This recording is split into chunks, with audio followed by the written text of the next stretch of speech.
thinking about my family and food it was full.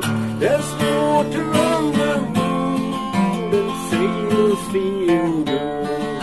And when I get to shore, I hope that I can go door.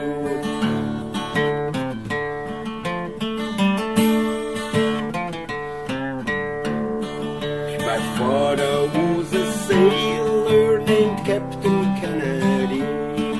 He lost his wooden schooners to the Germans on the sea.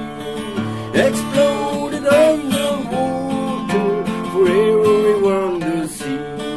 Humiliated American Captain Kennedy.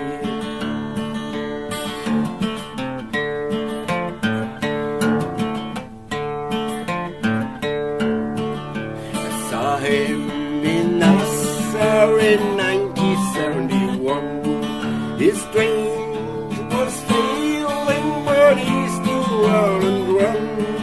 He worked till his fingers were wore to the bone to fly that wooden schooner and sail it on his own. And out in the island there's 100 foot of iron. That steel of freedom was passing its time, and time flew but faster, this life on the sea, and days flew shorter for Captain Kennedy.